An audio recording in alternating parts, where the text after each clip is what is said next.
The lights were too bright, the laughter was too forced, and Jason hadn't said a single word yet. He sat still on the guest couch, jaw slightly clenched, eyes trained not on the host, but on something just past him, as if he already knew how this night would end. Across from him, on a stage too glossy to be sincere, the host leaned forward with a smirk that reeked of control. He was one of those guys, the kind who built a career by tearing others down under the guise of charm. The kind who could get a crowd howling with one smug punchline and just as fast hide behind the "it's just a joke" defense. But tonight, he picked the wrong guest.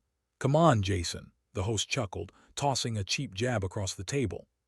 "You can drop the tough act now. We all know the stunts are CGI these days." The audience laughed. Jason didn't. He shifted slightly, just enough to uncross his fingers and place one hand palm down on his knee. No smile, no protest, just adjustment. A reset, a subtle one. But it changed everything. Let's go back 90 seconds. The announcer had just screamed his name. Lights hit the entrance. Jason stepped out from behind the curtain. No swagger, no wave, just presence. The walk was slow, measured. He didn't shake hands. He didn't stop for applause. He just nodded once, sat down, and waited. That was the first time the host flinched, barely, like he hadn't expected that kind of quiet to land heavier than thunder. But he recovered, started with the jokes, started fast. "So tell me, Jason," the host said after his monologue ended. "You ever punch someone off camera, or is it just part of the brand?" The audience chuckled. Jason leaned forward only slightly. The host kept going. "You know my security guy, he's a real fan of yours, says you've got real hands."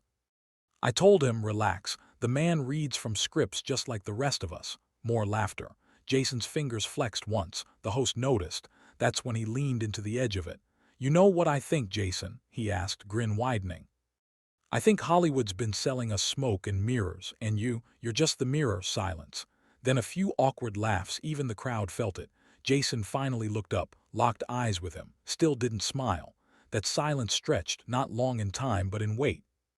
Then Jason spoke, softly, low enough that only the host in the first two rows really heard it, but the tone cut steel.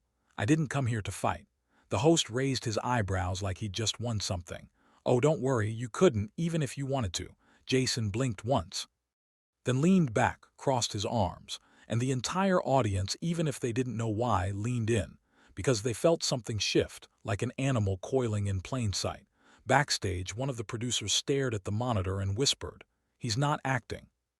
Another replied, "Neither is the host. He thinks this is still a game." The camera panned back. The host straightened his suit jacket like he was preparing for a roast segment, and then he dropped the line, the one that didn't just poke, it cut. "Tell me, Jason, when was the last time someone hit back?" The room stalled. The audience didn't know if they were supposed to laugh or wait. Jason turned his head slowly, looked directly at the host, and said, "Tonight." The crowd laughed, thinking it was a joke, but Jason didn't blink, didn't shift, didn't even twitch. He just held the gaze. The host, now visibly uncomfortable, waved it off. "Tough guy," he muttered. "Can't take a joke." Jason stood, slow, deliberate. The cameras were still rolling, but the room was dead quiet. The floor manager motioned wildly to cut, but the director waved him off. "Leave it. We're live. Let it ride." Jason walked across the stage, not fast, not threatening, just inevitable. He didn't touch the host, didn't lunge. He walked behind the desk and looked down at the cue cards. Picked one up. "Read the joke that had been prepared for the next bit. Tonight's guest claims to be tough. Let's see if he cries under real pressure." Jason looked at it, then looked at the host, and ripped it in half, dropped it in front of him. The host tried to laugh it off. "You think that scares me? We've had tougher guys than you here." Jason leaned in, close enough that the mic barely picked up the next words, but the cameras caught the host's face. His smile vanished. His jaw twitched. He leaned back too quickly, knocking his mug off the desk. It shattered on the floor. Jason stepped back, took the seat again. But now the host was the one adjusting his suit, his posture, his pace. The crowd sensed it. The crew felt it. The energy had flipped, and now Jason wasn't the guest anymore. He was the man running the room without ever raising his voice or his fists. The segment ended awkwardly. They cut to commercial early. The applause sign blinked aggressively, but barely anyone clapped. And Jason, he just sat still, waiting, not for a cue, but for the host to decide what kind of man he wanted to be next. Backstage, the head writer stared at his monitor and said, "We tried to make him a punchline. He just became the whole story." The studio hadn't felt that quiet in years. After the commercial break, the lights came back up. The applause sign flickered. A few loyal claps echoed like pity, but the energy was gone. Something had been drained out of the room, not violently, but completely. And Jason, he was still seated, hands folded in his lap, staring down at the desk like it didn't exist. The host tried to recover. He cracked a smile.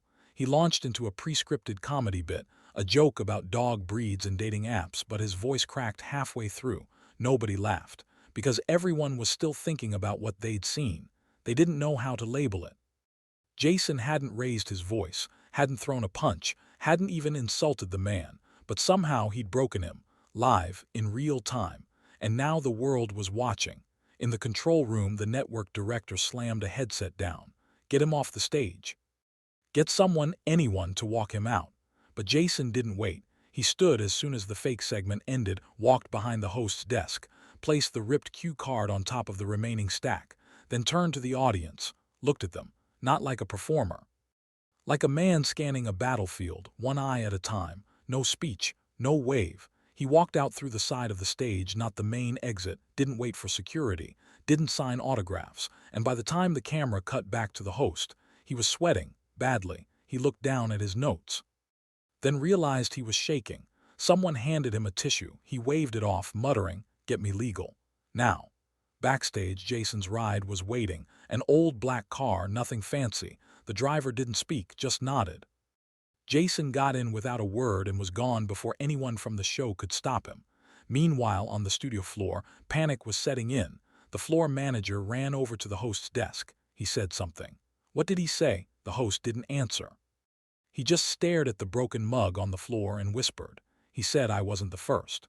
By the time Jason reached the highway, the footage was already making the rounds, not through the official stream that had been cut early, but through a camera assistant's phone, angled from behind the main rig. It wasn't clean, but it captured it all: Jason's stillness, the host's unraveling, the rip, the stare, and that last walk-off. The video had no music, no effects, no voiceover, just raw tension. And that's why it blew up. By the time Jason hit the freeway, it had crossed 500,000 views. By the time he got home, 4 million, and rising. News outlets were scrambling. Headlines split down the middle.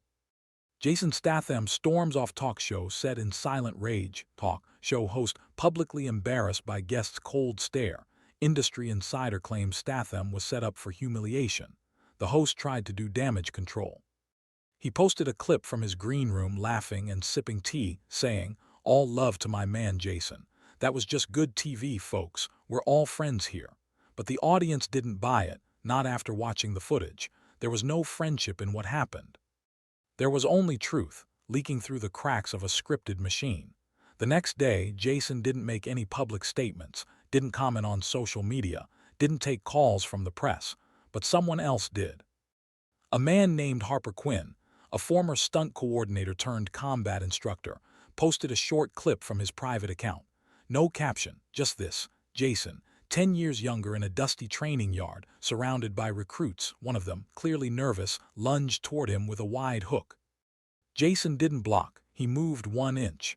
The punch sailed past his jaw. Jason stepped forward, placed 2 fingers on the recruit's chest, and the man collapsed like his balance had been erased. The clip ended with Jason saying, off camera, "You don't hit first. You don't hit loud. You hit last, so there's nothing left to hit." That clip went viral too, not just with fans, with fighters, coaches, operators. And quietly in closed military circles, it stirred something old. Because the way Jason moved, it wasn't choreography, it wasn't MMA, it wasn't boxing. It was precision the public was never meant to see. Somewhere in Romania, a man named Daz, an ex-private contractor who now ran a paramilitary dojo, watched the clip on loop.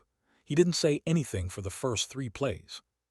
Then he paused it, rewound the moment. Jason leaned behind the host and whispered. He zoomed in on the host's face, on the instant that his entire body language changed, and whispered to himself. He gave him a name. Because men like Jason, they don't threaten, they warn. They don't intimidate, they disarm. And what he did on that stage wasn't for the cameras, it was for someone watching. Meanwhile, the host's staff began quitting, one by one. An intern posted a long thread on X, formerly Twitter. We were told to bait him. The cue cards were planted. He didn't snap, he protected the moment. The host denied it all. He went on another podcast saying Jason overreacted to a joke, but the audio leaked from backstage, the part where he demanded legal review and whispered. He knew.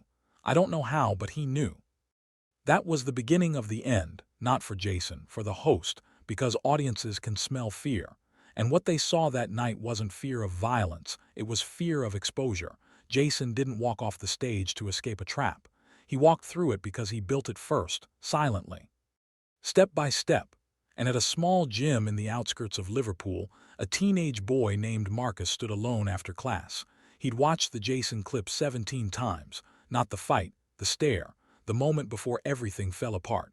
He picked up a marker, wrote a line across the mirror at the front of the room. Don't chase power, learn silence.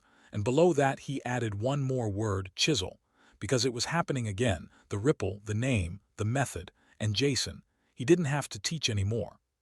He just had to show up when the world forgot what real stillness looked like. Well, before we continue, if you love to hear Legends tales, or if you're just a die-hard Jason Statham fan who respects hard-earned justice, then we would love to invite you to hit that subscribe button now, because this is where stories like his live. We don't do fluff. We do justice, grit, and the kind of moments that stay with you. Back to the story. The host tried to get ahead of it. He booked a redemption interview, hired a crisis PR firm, taped a new monologue the same week. It opened with forced laughter, a few self-deprecating jabs, and one line meant to reset the narrative. Hey, if Jason Statham ever scares you into silence, don't worry, it wears off after a few lattes. The audience laughed, but only once. Because right after that clip aired, someone dropped the whisper. A leaked mic feed, not official, not filtered, just raw audio captured by a boom mic that hadn't been cut fast enough. It picked up Jason's voice at the exact moment he leaned behind the desk and whispered, "You mocked my brother on this same couch 2 years ago. He died 3 months later, but you already forgot his name." The clip detonated online, and suddenly, the joke wasn't funny anymore. The host's smile gone, the crowd in that old broadcast frozen in hindsight. Jason's stillness now understood, not intimidation, not ego, reckoning. The brother in question, Michael Statham, former Royal Marine, worked behind the scenes as a consultant for stunt teams and combat realism. Years ago, he'd sat on the same show, quietly answering questions while the host joked about action freaks who take themselves too seriously. Michael had smiled politely. But that night after the segment, he'd called Jason and said one thing: he doesn't see us as people, just content. Jason never forgot that, and now the world knew. The backlash was immediate. Clips of Michael's old appearance surfaced, and it was clear. He'd been dismissed, downplayed, humiliated. And now that Jason had returned, it wasn't just revenge, it was justice in slow motion, without yelling, without threats, just facts, and a single cold stare that unraveled a legacy. The host's team tried everything. They scrubbed videos. They filed copyright strikes. They claimed the whisper was doctored, but audio engineers confirmed it, Jason's voice, unaltered. And the host, he made the mistake of doubling down. He tweeted, "I don't recall any of this, and if it's true, I'm sorry, but I'm not a villain." The replies were brutal. One user wrote, "You don't need to recall it, he did, that's enough." Another replied, "You laughed, now we're done laughing." Meanwhile, Jason stayed silent, no press, no interviews, just sightings, one day in Cornwall, another in Cape Town. Once quietly, at a military rehabilitation center in Italy, a photo surfaced, Jason sitting with a group of amputee veterans, all laughing, none of them holding phones, no captions, just respect, and that somehow said more than any statement. Back in LA. The network cut ties with the host, sponsors fled, guests canceled. A 10-year empire collapsed in 3 weeks, not from scandal but from truth with a human face. And Jason, he never raised a hand, just a memory. That was all it took. At a private screening event for combat trainers and stunt performers, a scene from Jason's unreleased project was played. Jason in a training circle, surrounded by students. He doesn't talk, he just demonstrates. Then, for the first time, he hands the technique off to someone else. Not to a soldier, not to a fighter, to a teenage girl, and she gets it perfectly. That clip was never supposed to go public, but it leaked anyway. And people didn't see action, they saw legacy. Later that month, the host tried to return. He posted a video, a single take, shot from his office. No jokes, no edits, just eyes heavy, voice tired. I watched the clip. I remember Michael now. I don't deserve forgiveness, but I need to say this. Jason didn't destroy me. He just reminded everyone who I really was. Then he paused. And I wasn't proud of that. It got millions of views, but no applause. Because apologies don't fix broken mirrors. They just let us see the cracks. Somewhere outside a small town in Spain, Jason sat by a campfire with a former SAS medic. They didn't speak much. But the medic eventually asked, "You ever plan to go back to the screen?" Jason shook his head. "Not unless I'm telling the truth." The medic nodded. What was this all really about? Jason looked at the fire, then said quietly, "Closure." Weeks later, a mural appeared on the side of a boxing gym in Manchester. It showed Jason walking away from a studio set. The shadows behind him twisted into silhouettes of ghosts, cameras, and fake smiles. One of the figures, clear if you looked close, was Michael.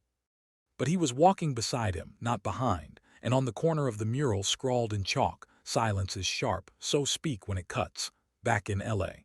That old studio was torn down. No announcement, no ceremony, just demolition crews and dust.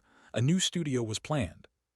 A new host would eventually come, but the air it would never feel the same, because some chairs hold weight after the person leaves, and Jason's chair, still there, still empty. On a rainy Thursday, the crew that worked Jason's last segment met at a bar. Someone bought the broken mug from the show's prop table and placed it in a glass case near the entrance. Underneath, it was a plaque that read, "The night the room turned real." Jason doesn't talk about it now, doesn't bring up the host, doesn't mention the show. But if you ask him about truth, he'll say this: "You don't punch with words, you punch with what they remember."